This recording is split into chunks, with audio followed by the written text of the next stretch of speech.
So hello good morning साथियों। स्वागत है आप सभी का आपके अपने परिवार सोनी एजुकेशन क्लासेस में। और आज है दोस्तों आपकी 20 मई। लेकिन साथियों आज की क्लास के अंदर हम लोग 2 दिन के करंट अफेयर्स को कवर करेंगे, 19 और 20 मई के। क्योंकि संडे को आपकी करंट अफेयर्स की क्लास नहीं आई थी, तो आज की क्लास के अंदर हम लोग 2 दिन के करंट अफेयर्स को डिस्कस करने वाले हैं। लेकिन साथियों उससे पहले एक बार मैं आपको फटाफट से मात्र 2 मिनट के अंदर लास्ट क्लास के क्वेश्चनों को रिवीजन करा देता हूं। उसके बाद हम लोग आज के क्वेश्चनों को कवर करेंगे। तो जैसा कि साथियों लास्ट क्लास के अंदर मैंने आपको पढ़ाया था कि अभी किस देश ने दुनिया का पहला 6G डिवाइस ये पेश किया है, तो ये किया था साथियों जापान देश ने। वर्ष 2027 में जो फीफा महिला फुटबॉल विश्व कप है, इसका जो आयोजन है ये किस देश में होने जा रहा है, तो ब्राजील के अंदर। और ये साथियों पहली बार होने जा रहा है कि जब कोई दक्षिण अमेरिका देश फीफा महिला फुटबॉल विश्व कप की मेजबानी करने जा रहा है, जो कि ब्राजील करेगा 2027 के अंदर। अभी उच्चतम जो न्यायालय बार एसोसिएशन है, इसका भी जो अध्यक्ष है ये किससे बनाया गया था, नाम है इनका कपिल सिब्बल। इसके बाद हम लोगों ने पढ़ा था कि जो केंद्रीय जांच ब्यूरो है यानी कि सीबीआई, इसमें अभी अतिरिक्त जो निदेशक है ये कौन बने थे, तो 2 व्यक्ति। एक का नाम था ए वेणुगोपाल और दूसरे व्यक्ति का नाम था ए वाई बी कृष्णा। अभी भारत का पहला वर्चुअल क्रेडिट कार्ड जिसका नाम है पिक्सेल प्ले, इसको भी किसने लॉन्च किया था, तो एचडीएफसी बैंक ने। किसने पर्यावरण योगदानकर्ताओं के लिए अभी 10 वर्षीय ब्लू रेजिडेंसी वीजा देने की घोषणा की है, तो यूएई ने। भारत और मंगोलिया के रक्षा मंत्रालयों के बीच 12वीं जो संयुक्त कार्य समूह की बैठक है ये कहां पर हुई थी, तो मंगोलिया की राजधानी उलान बतूर के अंदर। इसके बाद हम लोगों ने पढ़ा था कि 17 मई को हर साल विश्व दूरसंचार और सूचना सोसाइटी दिवस मनाया जाता है। अभी जो ऑपरेशन मर्यादा है ये किस राज्य सरकार के द्वारा शुरू किया गया था, तो उत्तराखंड सरकार के द्वारा। और लास्ट क्वेश्चन हमने पढ़ा था कि जो इंडिया इंटरनेशनल बुलियन एक्सचेंज है, इसका क्लियरिंग सदस्य बनने वाला जो पहला बैंक है ये कौन सा बना है, तो ये बना था साथियों state bank of India. I hope साथियों आपको सारे के सारे क्वेश्चन क्लियर होंगे। अब हम लोग आज के क्वेश्चनों को डिस्कस करते हैं। आज का आप लोगों से पहला क्वेश्चन पूछ रहा है कि अभी किस देश के राजा जिनका नाम है आमेन होटेप, इनका भी 3400 साल बाद चेहरा रिक्रिएट किया गया है। तो पहले तो साथियों आप लोग आंसर याद रखेंगे, ये किया गया मिस्र के राजा का। आंसर होगा आपको ऑप्शन नंबर ए। दरअसल साथियों वैज्ञानिकों ने क्या है कि अभी 14वीं सदी के ये राजा थे मिस्र के, जिनका नाम था आमेन होटेप। और इनकी मम्मी के जरिए इनका जो चेहरा है ये रिक्रिएट किया है। हालांकि साथियों जो आमेन होटेप है, इनका जो निधन है ये 40-50 साल की आयु के अंदर ही हो गया था। और इनकी जो मम्मी की खोज की गई थी आमेन होटेप की, ये वर्ष 1881 में की गई थी। और इनकी मम्मी के द्वारा अभी आमेन होटेप का 3400 साल के बाद चेहरा फिर से रिक्रिएट कर लिया है वैज्ञानिकों ने। अब बात करते साथियों हम लोग मिस्र के बारे में। तो साथियों जो मिस्र देश है, ये आपको जितना भी हाईलाइट पार्ट दिखाई दे रहा है ये आपका मिस्र है। और ये जो मिस्र है ये एशिया और अफ्रीका कॉन्टिनेंट दोनों के अंदर आता है। जिसमें से साथियों जो मैंने मार्क कर रखा है ये मिस्र का सिनाई वाला हिस्सा, जो कि एशिया कॉन्टिनेंट के अंदर आता है। और बाकी का जो हिस्सा है ये आता है अफ्रीका कॉन्टिनेंट के अंदर। यहाँ की अगर आप उससे राजधानी पूछे तो यह है काहिरा। मुद्रा क्या चलती है यहाँ पर, तो इजिप्टियन पाउंड। और वर्तमान में यहाँ के राष्ट्रपति कौन है, तो अब्दुल फतेह अल सीसी। यहाँ से साथियों आप लोगों से एक क्वेश्चन और पूछ सकता है, यदि आप लोगों से पूछे कि भूमध्य सागर को लाल सागर से कौन सी नहर जोड़ती है, तो साथियों मिस्र से होकर जाती है नहर, नाम है इसका सुएज नहर, याद रखिएगा। अब आज के दूसरे क्वेश्चन क्यों बढ़ते हैं।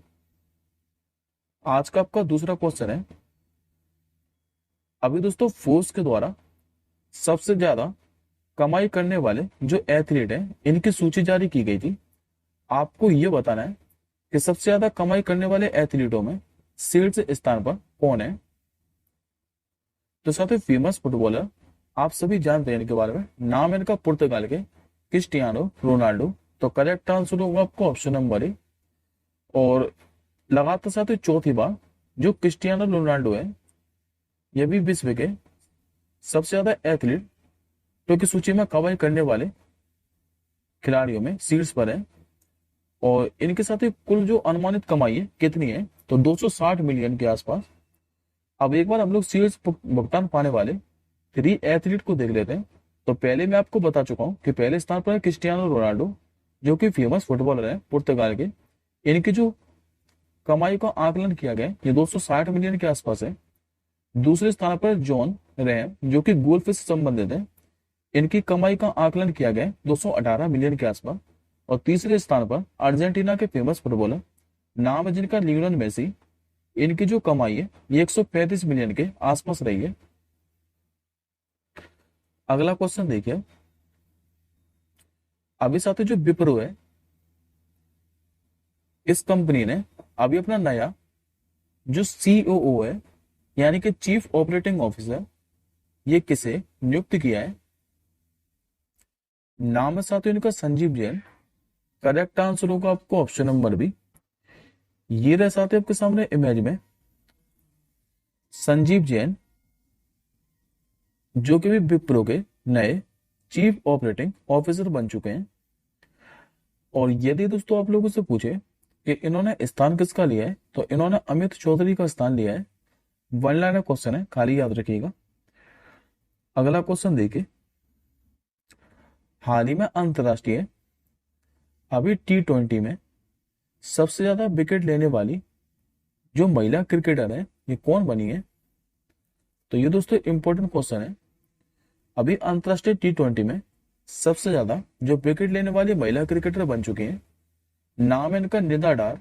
करेक्ट आंसर होगा आपको ऑप्शन नंबर ए। पहले साथियों आप लोग इमेज में देखिए। ये रही साथियों आपके सामने इमेज में निदा डार जो कि पाकिस्तान की महिला क्रिकेट की कैप्टन है। और यह भी अंतरराष्ट्रीय T20 में सबसे ज्यादा विकेट लेने वाली महिला क्रिकेटर बन चुके हैं। और इन्होंने साथियों कितने विकेट लिए हैं? तो इन्होंने 137 विकेट लिए हैं। नेक्स्ट क्वेश्चन देखिए। अभी दुनिया का सबसे ऊंचा जो स्विमिंग प्रतियोगिता पुल है ये किस देश में अभी खोला गया है? ये पुल खोला गया साथियों भूटान के अंदर। आंसर होगा आपको ऑप्शन नंबर बी। दरअसल साथियों ये जो पहला प्रतिस्पर्धी स्विमिंग पुल है ये भूटान में समुद्र तल से 8,200 फीट और अगर मीटर में बात करें तो लगभग 2400 मीटर ऊंचाई पर है। यदि आप लोगों से पूछे कि इसका उद्घाटन किसने किया है तो वर्ल्ड एथलेटिक के द्वारा।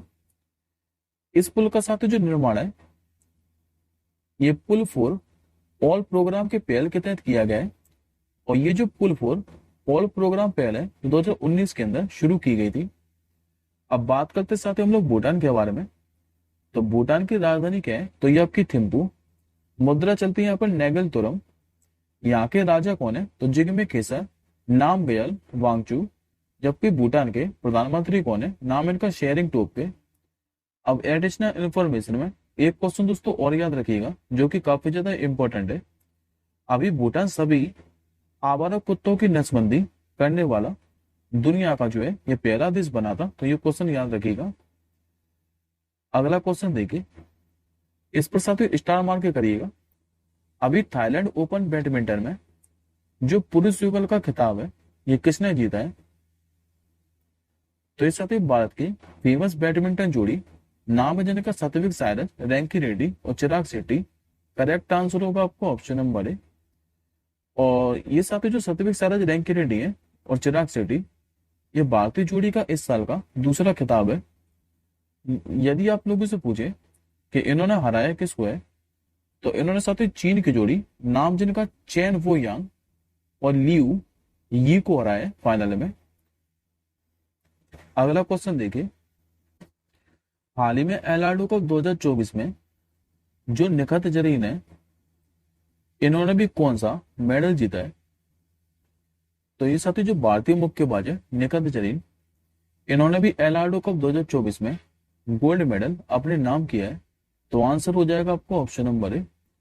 और ये साथी जो गोल्ड मेडल इन्होंने इन्होंने 18 मई को नाम किया है, जो कि भारतीय मुक्केबाज है। और कितने किलोग्राम भार वर्ग में? तो 52 किलोग्राम भार वर्ग में। यदि आप लोगों से पूछे कि इन्होंने हराया किसको है, तो इन्होंने साथियों कजाकिस्तान की जजीरा उराक वायु को हराया है। नेक्स्ट क्वेश्चन देखिए। आज साथियों हम लोग दो दिवस पढ़ने वाले हैं। पहला आप लोगों का दिवस है कि जो विश्व उच्च रक्तचाप दिवस है, ये प्रतिवर्ष कब मनाया जाता है? यह दिवस मनाया था साथियों आपको प्रतिवर्ष 17 मई को। आंसर हो जाएगा आपको ऑप्शन नंबर सी। दरअसल जो हर साल वर्ल्ड हाइपरटेंशन डे है, ये आपका 17 मई को मनाया जाता है, तो याद रखिएगा। अगला दिवस है आपका कि अंतरराष्ट्रीय जो संग्रहालय दिवस है, ये कब मनाया जाता है? यह दिवस मनाया जाता है आपका प्रतिवर्ष 18 मई को। करेक्ट आंसर हो जाएगा आपको ऑप्शन नंबर बी। दरअसल तो ये जो दिवस है, इसकी घोषणा संयुक्त राष्ट्र ने की थी वर्ष 1983 के अंदर। और ये हर साल किसी न किसी विषय के साथ मनाया जाता है। अंतरराष्ट्रीय संग्रहालय दिवस यानी कि इंटरनेशनल म्यूजियम डे। 2024 के लिए इसकी थीम क्या है? तो ये साथियों शिक्षा और अनुसंधान के लिए संग्रहालय ये 2024 के लिए इंटरनेशनल म्यूजियम डे की थीम रहने वाली है आपकी। आज का साथियों आपका आखिरी क्वेश्चन है ये कि अभी मध्य भारत जो खो खो संगठन है, इसकी अभी अध्यक्ष ये कौन बनी है?